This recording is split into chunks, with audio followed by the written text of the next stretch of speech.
নমস্কার, শুভ সন্ধ্যা। রাই বাংলায় আপনাদের সকলকে স্বাগত জানাই। আমি সঙ্গে রয়েছি রূপালী।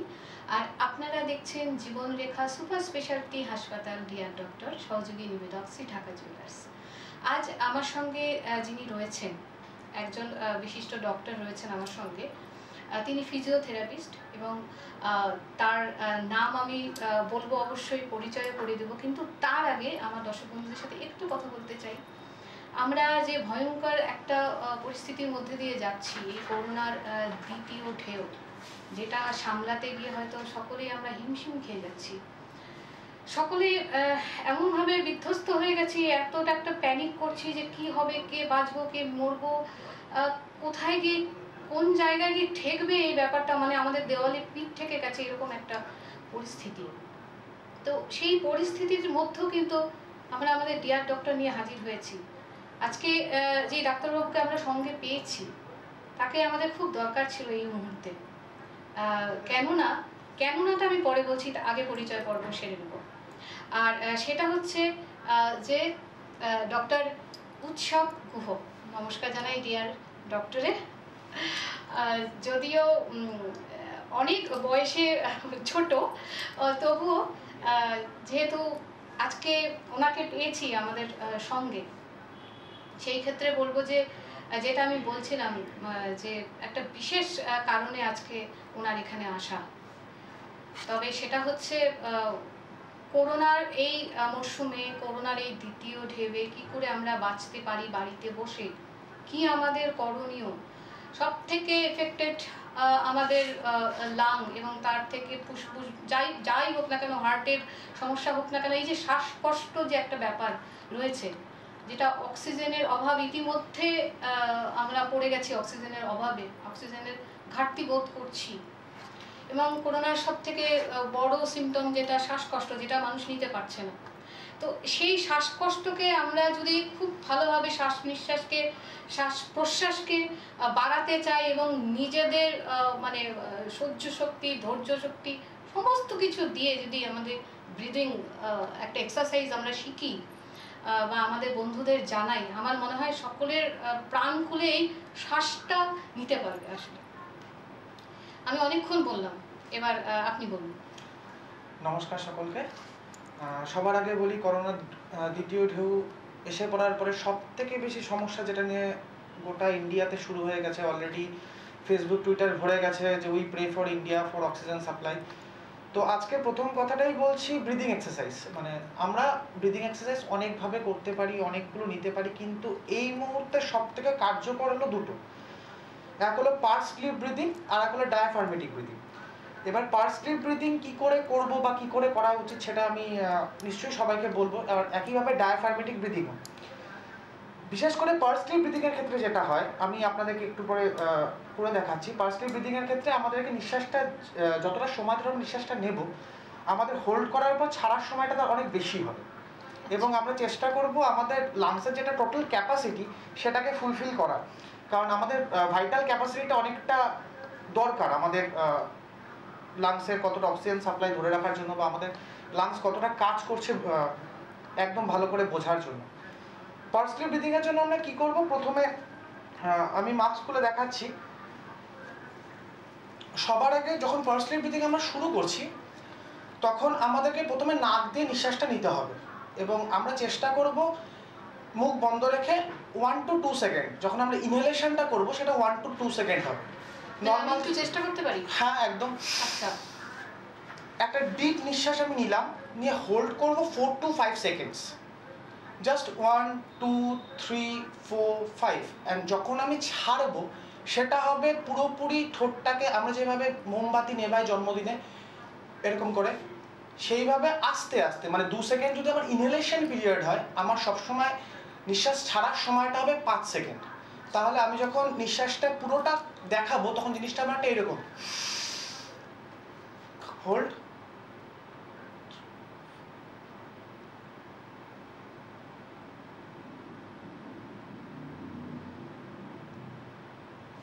অনেকটা টাইম ধরে। আমার ইনহেলেশন যদি 2 সেকেন্ড হয়, আমার এক্সহেলেশন অ্যাটলিস্ট 5 সেকেন্ড হবে। আমি যত তাড়াতাড়ি নিঃশ্বাসটা, কিন্তু আমি কোনো রকম ফোর্সফুলি করবো না, খুব ধীরে আমার লাংস ক্যাপাসিটি বুঝে যতটা আমার লাংস নিতে পারছে ততটা নেব, নামার পর প্রথমে একটু ওয়েট করে চেষ্টা করবো যদি আরেকটু নিঃশ্বাস নেওয়া যায়, তারপর হোল্ড করবো অনলি 5 সেকেন্ডস, তারপর এক্সেলেশন যখন শুরু করবো 5 থেকে 6 সেকেন্ড, কোনো জোর দেওয়ার বা ফু করে বের করে দিলাম এরকম করে বের করার কোনো দরকার নেই, একদম খুব আরামসে আস্তে সময়টা নিতে হবে এক্সেলেশনের সময়, কারণ আমার লাংস ক্যাপাসিটি আমি যখন ভরিয়েছি ওটাকে যতটা হাওয়া ভিতরে আছে ততটাকে যাতে আমি খুব ভালোভাবে বের করতে পারি। পার্স স্লিপ ব্রিদিং এই মুহূর্তে সব থেকে দরকারি, কারণ এটা খুব বেশিবার করার দরকার হয় না, 3 to 4 টাইমস যদি দিনে এরকম 3 থেকে 4 বার করে এনাফ। এবং অনেক পেশেন্টের ক্ষেত্রে যাদের এটা মনে হবে যে না এটা অনেকটা কষ্টকর, তাদের ক্ষেত্রে আছে ডায়াফার্মেটিক ব্রিদিং। সেটার জন্য আপনাকে শুতে হবে, সব থেকে ভালো হয় যদি শুয়ে করতে পারে, এবং মাথার তলায় বালিশ আর হাঁটুর নিচে বালিশ, এই দুটোকে একদম ফিক্সড করে নিয়ে তারপর আমি মানে ব্রিদিং প্যাটার্নটা যেটা হবে নর্মাল আপনি নাক দিয়ে যেরকম নিঃশ্বাস নেন, কিন্তু নিঃশ্বাস নেওয়ার আগে হাত দুটোর প্লেসমেন্ট দরকার, একটা হাত বুকে থাকবে এখানে আর অপোজিট হাতটা থাকবে ঠিক পেটের এখানে, মানে জাস্ট আমাদের আমরা খুব ভালো করে জানি যে আমাদের ডায়াফ্রামটা আমাদের বুক আর পেটকে আলাদা করছে, তো আমাদের এখানে যে ডায়াফ্রামটা আছে ঠিক ডায়াফ্রামের এখানে থাকবে সেকেন্ড হাত আর ফার্স্ট হাত থাকবে আমাদের বুকে। সো আমি শুয়ে আমার হাঁটুর তলায় একটা বালিশ, মাথার নিচে একটা বালিশ নিয়ে নর্মাল আমি যখন নিঃশ্বাসটা নেব আমার হাতের নিচ থেকে আমি বুঝতে পারবো যে আমার পেটটা ফুলছে, আবার যখন ছাড়ছি আস্তে আস্তে ভিতরে চলে যাচ্ছে। চেষ্টা করবো বুকে যে হাতটা আছে এটা যাতে না নড়ে, কারণ যখন ইনহেলেশন হবে ওটা ফুলবে আবার আস্তে আস্তে নিচে চলে যাবে। একইভাবে নিচের হাতটাকে এই দুটোকে ফিক্সড রাখার আমি চেষ্টা করবো। এবার হ্যাঁ, নিচেরটার সামনে আমি শুয়ে থাকলে পরিষ্কার বোঝা যায় যে আমাদের পুরো বেলিটা উঠছে নামছে নিঃশ্বাসের সঙ্গে, কারণ তো ডায়াফ্রামের সঙ্গে মুভমেন্ট হচ্ছে। ডায়াফার্মেটিক ব্রিদিং 15 থেকে 20 বার 2 থেকে 3 মিনিট করে করা যেতে পারে, মানে এক একবার করে যদি আপনি করেন 2 থেকে 3 মিনিটের সিটিং, এরকম একবারে ধরুন 5 থেকে 10 মিনিট করলেন, এরকম দিনে 3 বার। পার্স স্লিপ ব্রিদিংটা যেহেতু অনেক বেশি ডিপ, তো ওটা অনেক অল্প করলে চলে, কিন্তু ডায়াফার্মেটিক ব্রিদিং এর সঙ্গে পার্স স্লিপ ব্রিদিংও করতে হতে পারে। সেটা কোন সময়? দেখুন, ডায়াফার্মেটিক ব্রিদিং মেইনলি আমরা বিছানায় শুয়ে যে কোনো সময় করতে পারি। পার্স স্লিপ ব্রিদিং এর ক্ষেত্রে কি আমি যেহেতু খুব তৎক্ষণাৎ মানে কাজটা করে এবং খুব ভালো রিলিফ দেয়, মানে অনেকটা ক্যাপাসিটি বাড়ে, তো সব থেকে বড় এখন যেটা উচিত সবগুলো ব্রিদিংয়েই রাখা উচিত। ডায়াফার্মেটিক ব্রিদিং অনেক বেশি করা যায় কারণ এটা অনেক ইজিলি করা যায়, পার্স স্লিপ ব্রিদিং একটু কম, মানে একবারে 3টে সেট মানে 3 বার এরকম দিনে 3 বার, এর বেশি করার দরকার হয় না, কারণ অনেকটা ইনহেলেশন নিতে হয়, সেই জন্য পার্স স্লিপটা আস্তে করুক। কিন্তু পার্স স্লিপ যাদের খুব প্রবলেম হচ্ছে বা শ্বাসকষ্টর চান্স আছে তারা পার্স স্লিপটা একটু বেশি করা ভালো, কারণ তাতে ক্যাপাসিটি বাড়ে। এবং আপনি যদি বাড়িতে আইসোলেশনে থাকেন তাহলে কিন্তু ব্রিদিং এক্সারসাইজে জোর দিন। এই দুটোর পরেও অনেকে আছে যারা এই মুহূর্তে সর্দি কাশি বা বুকে শ্লেষ্মা জমে আছে, আমরা সিওপিডি পেশেন্টের জন্য ইউজ করি হাফ অ্যান্ড কাফ, আমরা ওই ব্রিদিং প্যাটার্নকে বলি। ওটা তো নর্মাল আপনি বসে নাক দিন, আপনাকে শুধু বসতে হবে চেয়ারে যেভাবে নর্মালি বসলেন, হাত দুটো দুপাশে রেখে আপনি যখন ব্রিদিংটা শুরু করবেন নর্মাল নাক দিয়ে নিল, এবার আমরা হো হো হো যেভাবে করি, মানে আমি কাফিং করে করে জিনিসটাকে বের করার চেষ্টা করব। তাতে কি হচ্ছে, আমাদের লাংসের যেটা নর্মাল ক্যাপাসিটি, আমরা যখন নর্মাল নিঃশ্বাস প্রশ্বাস নিই আমাদের পুরোটা হাওয়া লাংস থেকে বেরোয় না, তো ফোর্সফুলি কিছুটা বের করা যাতে আমাদের লাংসের ক্যাপাসিটিটা কতটা আমি বুঝতে পারি। এবং এই হাফিংয়ে কি হয়, অনেক সময় কাফটা বেরিয়ে আসে, আমাদের কাছে মিউকাস বা শ্লেষ্মাটা জমে সেটা বেরিয়ে আসে। এই জন্য যাদের কোনো রকম সর্দি হচ্ছে বা বাড়িতে আছেন তারা হাফিং অ্যান্ড কাফিং করতে পারেন, খুব ভালো রেজাল্ট পাওয়া যায়। এবং অনেক বাড়িতে বয়স্ক মানুষ আছেন যারা এখন বাড়িতে বসে আছে বা বাড়িতে নানা রকম প্রবলেম, হয়তো বা তাদের মধ্যে কেউ আইসোলেশনেও আছে, তাদের ক্ষেত্রে বলবো যে একটু ফরওয়ার্ড বেন্ড হবেন, সামনে ঝুঁকে যদি বাড়িতে আরও কেউ থাকে পিছনে হাতটাকে জাস্ট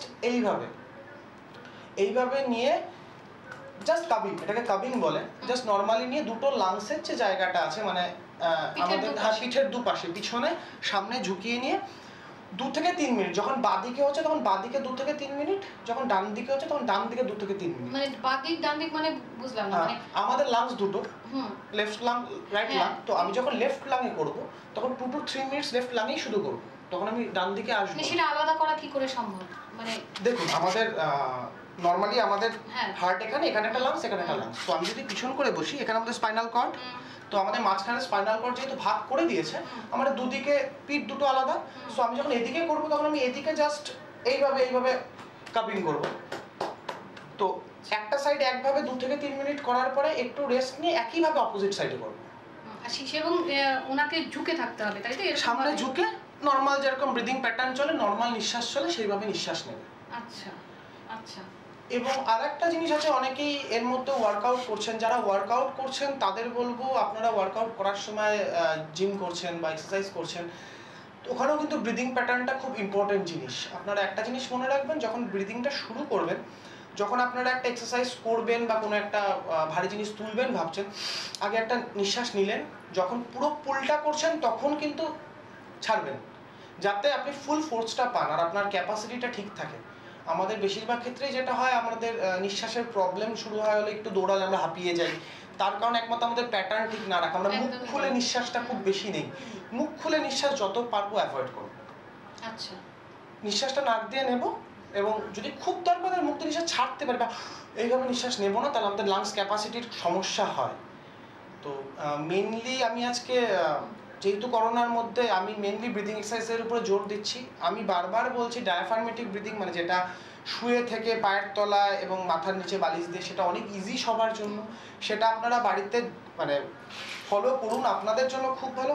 আর পার্স স্লিপটা একদম কঠিনভাবে ভাববেন না, খুব নর্মাল, নাক দিয়ে নিতে হবে, 2 সেকেন্ড ইনহেলেশন হয়ে গেল, 5 গুনবেন, 1 2 3 4 5, ছাড়ার সময় মনে রাখবেন আপনার সামনে একটা মোমবাতি আছে, সেই জন্মদিনে আমাদের মোমবাতি যেভাবে ফু দিই ঠিক সেভাবে আস্তে আস্তে। আচ্ছা, সেই ফু দিয়ে মানে যতটা সম্ভব মানে সময়টাকে বাড়িয়ে দিয়ে, এবং খুব স্মুথলি, মানে আমার যদি ইনহেলেশন টাইম 2 সেকেন্ড হয়, আমার exhalation time must be 5 to 6 second. আচ্ছা, আর যত এখানে আমার একটা ছোট্ট প্রশ্ন আছে, এটা যখন আমরা করছি এক্সারসাইজটা, তখন একবারে কন্টিনিউয়াসলি কতবার করতে পারি? 2 থেকে 3 বার? 2 থেকে, যখন আমি পার্স স্লিপ করছি তখন 3 থেকে 4 বার। 3 থেকে 4 বার। এইবার একটা প্রশ্ন আছে আপনার কাছে। অনেক সময় আমরা সোশ্যাল মিডিয়া বলুন বা যেখানেই বলুন, পেপার বলুন, যেখানে সচেতনতা যখন দেওয়া হচ্ছে করোনা নিয়ে, তখন আপনার করোনা হয়েছে কিনা এরকম একটা যখন ট্যাগলাইন থাকে, এবং সেটা বুঝবেন কি করে, আপনি নিঃশ্বাসটা ভেতরে ঢোকান, 10 সেকেন্ড আটকে রাখুন, তার মধ্যে যদি আপনার কাশি পায় তাহলে আপনি এফেক্টেড, আর যদি না পায় তাহলে আপনি এফেক্টেড নন। কতটা ঠিক? দেখুন, 10 সেকেন্ড কোনো মতেই মানদণ্ড হতে পারে না, এক একটা লোকের ক্ষেত্রে লাংস ক্যাপাসিটি এক এক রকম। আপনি অ্যাথলিট, আপনি 20 সেকেন্ডও ধরে রাখতে পারবেন, আপনি সুইমার, আপনি 30 to 35 সেকেন্ড হোল্ড করতে পারেন ব্রিথ। কিন্তু একটা সাধারণ মানুষ বা একটা সিওপিডি পেশেন্ট, যার শ্বাসকষ্ট আছে বা যার প্রবলেম আছে, সে তো তাহলে 3 সেকেন্ড পরে কেসে ফেলবে এবং বলবে সে করোনা পজিটিভ। সো এইটা কোনো মানদণ্ড হতে পারে না। আচ্ছা, আপনি আমাদের নর্মালি যেটা হয় 5 to 7 সেকেন্ড ইজ এনাফ, 5 থেকে 7 সেকেন্ড হোল্ড করতে পারছেন। এটা মেইনলি কি, আপনি কি কন্ডিশনে আছেন। 10 সেকেন্ড হোল্ড করবে তাহলে তো অনেক অ্যাথলিট আছে যারা আজকে করোনা পজিটিভ, তারা কি করে পজিটিভ হচ্ছে, তারা তো 20 সেকেন্ড 25 সেকেন্ড হোল্ড করে দেখিয়ে দিতে পারবে। সো এগুলো ক্যাম্পেইনিং এ মন দেওয়ার আমিও রিসেন্টলি দেখেছি, আমারও সোশ্যাল মিডিয়া সাইটে আমিও দেখেছি, এগুলোতে মাথা লাগানোর কোনো ব্যাপার নেই। সাইন অ্যান্ড সিমটমস অনেকে অনেক কিছু বলছে, করোনা জ্বর হলে করোনা না, জ্বর হলে করোনা না। সাবধান থাকাটা নিজেদের হাতে। বারবার বলছি, মাস্কটা পরবেন, স্যানিটাইজার ইউজ করবেন, সোশ্যাল ডিস্টেন্সিং মানবেন। আমাদের গণতন্ত্রের উৎসব আমাদের এখানে হয়ে গেছে, এখন আর অযথা ভিড় করার কোনো মানে হয় না, কারণ আমরা অলরেডি সংখ্যাটা দেখতে পাচ্ছি। আর ব্রিদিং এক্সারসাইজে জোর দেওয়ার একটাই কারণ, বারবার বলছি, অক্সিজেনের কিন্তু অভাবে দেশ ভুগছে।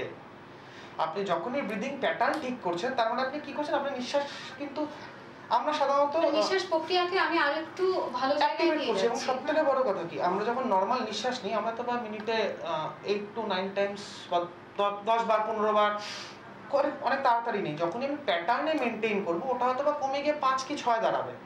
So I get the proper management, আমি একটা প্রপার শিডিউলে চলছি, আমরা এইভাবে চলছি। ব্যাপারটা কি আস্তে আস্তে বাড়বে? দেখুন, ক্যাপাসিটি তো বাড়বে, কিন্তু আমার ক্যাপাসিটি তো ওইভাবে বাড়ালে হবে না, কারণ অনেকেই আছে যারা সিওপিডি পেশেন্টদের ক্ষেত্রে যেরকম অলরেডি তাদের লাংস এফেক্টেড, তো সেই ক্ষেত্রে তাদেরকে একটু মেনটেন করে চলা ভালো, ঠান্ডা যাতে না লাগে। আচ্ছা, যাদের করোনা হয়ে গেছে এবং যারা বাড়িতে আছেন এই মুহূর্তে আমাদের অনুষ্ঠান দেখছেন, তাদের জন্য কি আপনি কোনো এক্সারসাইজ বলবেন এই মুহূর্তে?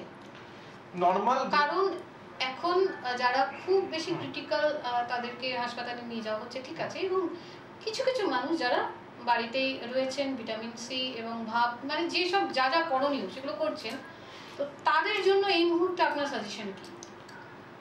ব্রিদিং প্যাটার্নে মন দিন, মানে যেটা দেখালাম এই দুটো ব্রিদিং এর উপরে চেষ্টা করুন, বেশিক্ষণ করে সময় না, পার স্লিপ করলে 3 থেকে 4 বার, মানে 1 থেকে 1.5 মিনিট। আর আপনারা যদি নর্মাল ডায়াফ্রাগমেটিক ব্রিদিং করেন তাহলে আরো একটু বেশি সময়, মানে 3 থেকে 5 মিনিট প্রতিবারে, এরকম দিনে 3 বার 4 বার করুন। যাদের দেখছেন সর্দি আছে বা কাশির সমস্যা হচ্ছে তারা একটুখানি চেষ্টা করুন হাফিং কাফিং ব্রিদিংটাকে করার, মানে হো হো হো করে, মানে যাতে ভিতরে শ্লেষ্মা থাকে বেরিয়ে আসে। আর বাড়িতে যদি কেউ সঙ্গে থাকে আপনার সমস্যা হচ্ছে তাহলে সামনে ঝুঁকে পিছনে একটা সাইড, মনে রাখবেন একদিকে যে কোনো একটা লাংসকে টার্গেট করে 3 মিনিট একদম এইভাবে ধরে ধরে ধরে ধরে আপনাকে করতে হবে। হয় ডান দিক নয় বাম দিক। হ্যাঁ, যখন ডান দিক করলেন তো ডান দিক করলেন 3 মিনিট, তারপর যখন বাঁ দিক করছেন তখন বাঁ দিক 3 মিনিট, মানে এক ডান দিক করলাম বাঁ দিক করলাম কোনো মানে হয় না। এবং তার সঙ্গে ব্রিদিং প্যাটার্ন নর্মাল মানে কি, নর্মাল যখন নিঃশ্বাস নিচ্ছি নিঃশ্বাস ছাড়ছি, ডিপ নিঃশ্বাস নিচ্ছি ছাড়ছি, নর্মাল। আচ্ছা, করোনা পেশেন্ট ছাড়াও যখন আমাদের শ্বাসকষ্ট হয়, অনেকে টেনশনে পড়লে শ্বাসকষ্ট একটা হয়, অনেকের অ্যাসিডিটি থেকে বা গ্যাস ফর্ম করলে একটা শ্বাসকষ্ট হয়, অনেকের অনেক ব্যথা থেকে শ্বাসকষ্ট হয়। তো এই যে যখন এই রকম কিছু শ্বাসকষ্ট হয়, যখনই শ্বাসকষ্ট হয় সেটা যে কারণেই হোক না কেন, তাই না, সেটা যে কারণেই হোক না কেন, আমাদের করণীয় সেই সময় কি থাকে, মানে কেমন ভাবে আমাদের তখন বলা হয় যে বেশ লম্বা করে নিঃশ্বাস নিন, লম্বা করে নিঃশ্বাস ছাড়ুন, এটা কি ঠিক? প্রশ্বাস ছোট নিন, নিঃশ্বাস লম্বা করে ছাড়ুন, প্রশ্বাসটা তাড়াতাড়ি নিন। আচ্ছা, আমরা তো প্রশ্বাস নিয়ে নিঃশ্বাস ছাড়ি, তো যখন প্রশ্বাসটা নিচ্ছি সেটা আমার খুব অল্প সময় হবে, সেটা আমার 2 সেকেন্ডের ইয়ে হোক, মানে বারবার বলছি নিঃশ্বাসটা হয়ে গেল, হোল্ড, ছাড়ার সময় ছাড়াটা লেন্দি হোক, মানে আমরা উল্টোটা করি। হ্যাঁ, আমরা নিয়ে বেশি ছাড়ি করে কোনো লাভ নেই। প্রশ্বাসটাকে, হ্যাঁ, আপনি বেশি পরিমাণে হাওয়া নিয়ে নেওয়া মানে আপনি যতটা হাওয়া নিচ্ছেন আপনি ততটাই বের করবেন। সো আপনি চেষ্টা করুন নামার সময়টা না, ছাড়ার সময় ফোর্স দেওয়ার কোনো দরকার নেই। লাস্ট মেক ইট একদম ইজিলি, কোনো মানে এটা নিয়ে ভয় পেয়ে গেলাম বা খুব তাড়াহুড়ো করলাম কোনো মানে হয় না, বা প্যালপেট করার মতো কিছু হয়নি। ব্রিদিং এক্সারসাইজ কিন্তু প্রতিটা মানুষের করা উচিত, কারণ আমরা সত্যি কথা বলছি আমরা কেউই সেরকম ব্রিদিং এক্সারসাইজ নিয়ে ভাবি না। আজকে পরিস্থিতির জন্য আমরা ভাবছি, অ্যাথলেটিকটা ছাড়া কেউ সাধারণত ভাবে না, যারা আইসিইউ ম্যানেজমেন্ট আমরা যখন করি তখন আমরা ভাবি, এছাড়া আমরাও ভাবি না। সো ব্রিদিং এক্সারসাইজে একটু মন দেওয়া উচিত। তো করোনা নিয়ে কথা হচ্ছে, আমাদের এক্সারসাইজ নিয়ে কথা হচ্ছে, শ্বাস প্রশ্বাস নিয়ে কথা হচ্ছে, এবারে একটু টপিকটা চেঞ্জ করে অন্য জায়গায় যাই। সেটা হচ্ছে ডাক্তারবাবুকে যখন পেয়েছি আমাদের সঙ্গে, তবে যেটা আমাদের মেয়েদের কমন একটা ব্যাপার, শুধু মেয়ে কেন বলবো, মহিলা পুরুষ নির্বিশেষে সবারই একই প্রবলেম, সেটা হচ্ছে এক হাঁটু ব্যথা আর এক ঘাড়ের স্পন্ডিলাইটিস। এই যে আমি হাঁটু ব্যথাতে এখনো আসিনি, না আমি নিজে একজন স্পন্ডিলাইটিসের পেশেন্ট। তো সেখানে কি করণীয়, মানে আমাদের একটা সময় থেরাপি নিতে হয়, মানে আমিও নিয়েছি এবং এখন ব্যায়ামের মধ্যে আছি। তো একদম গোড়া থেকে জানতে চাই যে কেন হয়, এবং প্রথমে থেরাপি নেওয়া কেন উচিত, এবং তারপরে সারা জীবন ধরে ব্যায়াম করে যাওয়া কেন উচিত, এবং এই যে একটা বিচ্ছিরি রকমের রোগ সারা জীবন আমাকে বয়ে নিয়ে যেতে হবে, এবং আমার বন্ধুরা এই মুহূর্তে যারা দেখছেন তাদেরও রয়েছে, মানে এর মতো বাজে রোগ আর হয় না, যখন তখন মাথা টং করে ঘুরে যায়। তো এই যে ব্যাপারগুলো ফেস করছি আমরা, তো আমরা কি করে ভালো থাকতে পারি? সবার আগে স্পন্ডাইলাইটিস যদি হয়ে যায় তাহলে এটা রোগ নট অবস্থা, কারণ যেটা হয়ে গেছে সেটা রিকভার করা যায় না। একটা হাড় যখন মেইনলি, যখন দিদি বললো খুব ক্লিয়ারলি বলছি, আপনি শুধু ঘাড় বললেন, ঘাড় না কোমর সবথেকে বড় ফ্যাক্টর। তো যখন হচ্ছে কি হচ্ছে, যখন আমাদের যে হাড়গুলো যে থাকে, হাড়গুলোর মধ্যে ডিজেনারেশন হয়, মানে আমাদের সবথেকে বড় আমাদের যেটা একটা খুব বাজে সমস্যা আছে, আমরা সবাই বলি স্পন্ডাইলাইটিস হয়েছে বালিশ ছাড়া শুতে, একটা পাতলা বালিশে শুতে হবে, কারণ আমরা যখন আমাদের নর্মাল অ্যানাটমি, আমাদের যে বডি শরীর যেটা, আমাদের ঘাড় আর মাথার মধ্যে কিন্তু এতটা গ্যাপ আছে। আপনি সোজা হয়ে দাঁড়ান, আপনার পিঠ আর আপনার মাথা এরকম থাকে, তো এই যে গ্যাপটা, এই গ্যাপটা আপনি বালিশ টানেন আপনার মাথা এরকম থাকবে, তা সেটা তো কোনোদিন নর্মাল হতে পারে না। এইভাবে মাথা রাখা নর্মাল না। আবার আপনি বেশি বড় বালিশ নিয়ে মাথা এরকম হবে, সেটাও নর্মাল না।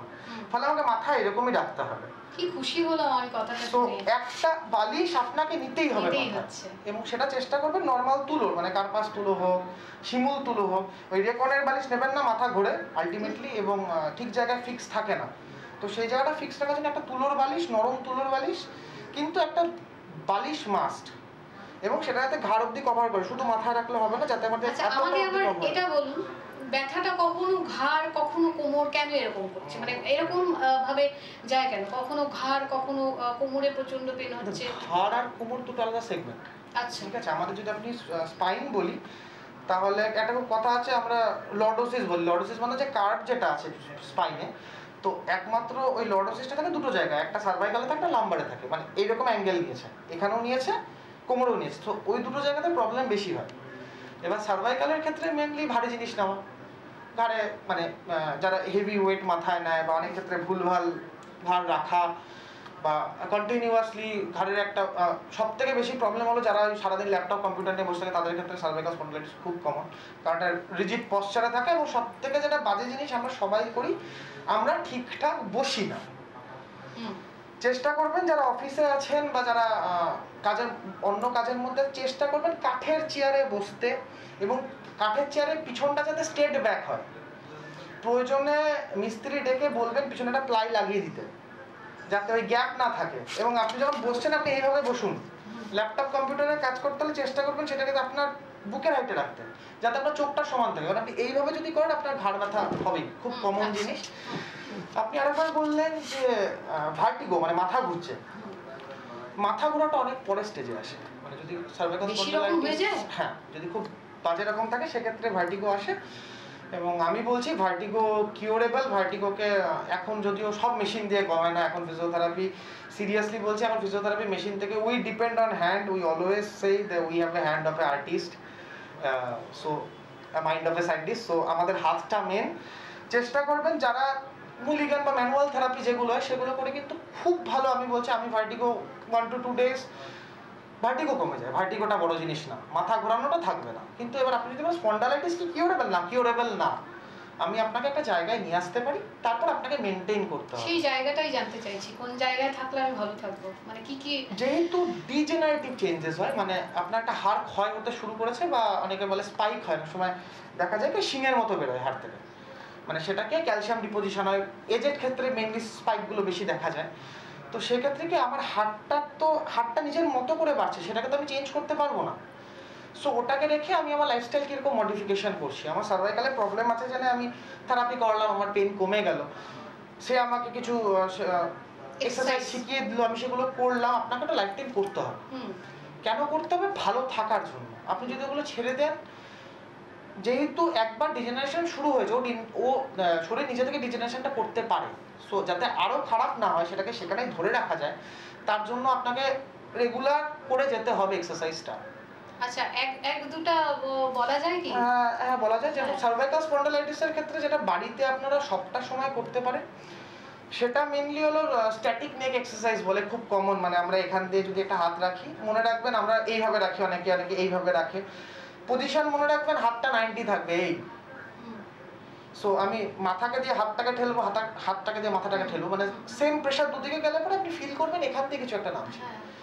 আচ্ছা, কেউ এখানে করে একবার, এখানে না, করছেন একবার, এটা নয় না, 5 বার। সবথেকে উচিত আপনি কানের সামনেও নিতে পারেন, আপনি এখানেও নিতে পারেন। আচ্ছা, এবার কিন্তু আপনাকে এইটা 90 রাখতে হবে, এরকম না জিনিসটা, কারণ আপনার প্রেসার পয়েন্ট যাচ্ছে এই এখান থেকে সোজা এদিকে, আর মাথা মানে আমি এখান থেকে পুশ করছি। হ্যাঁ, আপনি এদিক থেকে এদিকে পুশ করছেন, মাথাকে এদিকে পুশ করছেন, অপোজিট প্রেসারটা কাজ করছে আর ইকুয়াল করছেন, তারপর আপনি এখানে প্রেসারটা বুঝতে পারছেন। আচ্ছা, সামনের ক্ষেত্রে সেম। এই ফোরহেড অনেক এখানে নেয়, এখানে কোনো অসুবিধা নেই, বাট ফোরহেড চেষ্টা করবেন, ফোরহেড একই রকম, হাত পিছন দিকে সোজা, ঘাড় সামনের দিকে। তারপরে পেছনের ক্ষেত্রে পরে নিচে না, ঘাড়ে ধরবেন না, উপরে একদম। আমরা যেটা মাথার উপরের যেটা বলি, ওইখানে একদম ব্রহ্মতালু যেটাকে বলে, একদম মাথার উপরে, এই দুটো সমান, হাত সবসময় 90। আচ্ছা, এরকম না, এটা সবসময় এইরকম থাকবে, তাহলে আপনাদের জন্য জিনিসটা ইজি হবে। গেল একইভাবে সেম, এটা এই ক্ষেত্রেও সেম। আচ্ছা, কোনো মতেই ঘাড় এরকম থাকবে না। আচ্ছা, এই ক্ষেত্রেও ব্যাপারটা মানে এরকম থাকছে, তাই তো? হ্যাঁ, এই সেম এরকম একদম। ঘাড় আমার কোনো পজিশনে, আমার যেটা ঘাড় আছে, ঘাড় আমার কোনো পজিশনে নড়বে না। তাহলে আর মাথার উপর থেকে আর কোনো ব্যাপার থাকছে না, শুধু এটাই থাকছে। এটা না, মাথার উপরে এটা সামনে থেকে না। আর একটা জিনিস মনে রাখবেন, যখন আপনি স্ট্যাটিক নেক করবেন, সবসময় মনে রাখবেন ঘাড় কিন্তু সোজা, ঘাড় এরকমও না, ঘাড় এরকমও না, এরকমও না, ঘাড় সোজা। আপনি ঘাড় সোজা রেখে হাত যেদিক দিয়ে ইচ্ছা ঠেলুন, ঘাড় আপনার নড়বেন না, ঘাড় এরকমই থাকবে। এবার একইভাবে যদি কোমরের ক্ষেত্রে হয়, কোমরের ক্ষেত্রে আপনাকে এক্সটেনশন এক্সারসাইজ করতে হবে, মানে সামনে ঝোঁকাটাকে যত পারবেন অ্যাভয়েড করবেন। সামনে একবার ঝুঁকলে কোমরে হাত দিয়ে পিছন দিকে ঝোঁকার চেষ্টা করবেন, যাতে আপনার স্পাইনটাকে আমি বাঁচাতে পারি। সত্যি কথা বলছি, কারণ আমাদের লর্ডোসিসটা মিস হয়। পিছন দিকে ঝোঁকাবেন। আর একটা ছোট সাজেশন দিতে পারি, যদি দেখেন ব্যথা খুব হচ্ছে, কোনো অপশন নেই, কোমরের তলায় বালিশ দেবেন, মাথায় বালিশ না দিয়ে, কিন্তু সেটা 2 থেকে 3 মিনিট। আচ্ছা। আর দয়া করে ইউটিউব দেখে আপনারা এক্সারসাইজ করবেন না, কারণ আপনারা বেশিরভাগ ক্ষেত্রে সেটা বুঝতে পারবেন না, ফ্লেক্সনের জায়গায় এক্সটেনশন করবেন, একটা অন্য কিছু করবেন। আর আমি কিন্তু শুধু স্পন্ডালাইটিসের কথা বলছি বা লোসিসের কথা বলছি। যাদের লিস্থেসিস আছে, দেখছেন যে পা দিয়ে ব্যথা, কোমর দিয়ে পা দিয়ে নামছে, তারা দয়া করে কোমরের তলায় বালিশটাকে শোবেন না, তাতে কিন্তু ব্যথা বাড়তে পারে। একদমই তাই। সো আপনারা চেষ্টা করবেন। আর তারপর আপনারা যে ডাক্তারবাবুকে দেখাচ্ছেন তাকে দেখান, যদি আপনাদের ফিজিওথেরাপি রেফার থাকে। যদি নাও থাকে, এখন অলরেডি আপনারা আমাদের কাছে ডাইরেক্ট আসতে পারেন, কি প্রবলেম আমরা আপনাদেরকে ডাইরেক্ট বলতে পারি। তবে কোমরটাকে নিয়ে, ঘাড়ের থেকেও কোমর নিয়ে সাবধানে থাকবেন। ভার্টিগো হলে আমি বলবো ফিজিওথেরাপিস্ট কনসাল্ট করুন বা অর্থোপেডিক সার্জন কনসাল্ট করুন, কারণ ভার্টিগো কিন্তু খুব মানে যথেষ্ট টেনশনের জিনিস। যখন তখন আপনার মাথা ঘুরিয়ে ফেলে দিতে পারে, সেদিকটা আপনাকে মনে রাখতে হবে। লাম্বার স্পন্ডালাইটিসের ক্ষেত্রেও সেম বলবো, যদি দেখেন ব্যথা পা দিয়ে নামছে, সেক্ষেত্রে একটু সাবধানে থাকতে হবে। আর একটা প্রশ্ন যেটা না বললেই না, অনেকেই এখন সায়াটিকা নিয়ে খুব ভোগে। পিছনে পার্টস রাখা বন্ধ করুন, ছেলেদের জন্য বলছি। পার্টস রাখলে সায়াটিকার প্রবলেম হওয়ার চান্স প্রচন্ড বাড়ে। চেষ্টা করবেন পার্টসটাকে পিছনে রেখে বাইকটা চালাবেন না, কারণ ওখানে সায়াটিক নার্ভ আছে, কম্প্রেশন হবে, ব্যথা নামবে। অনেক ধন্যবাদ। একদিনে হলো না, হ্যাঁ, আবার আপনাকে আসতে হবে। সময় দেওয়ার জন্য অনেক ধন্যবাদ আবারও।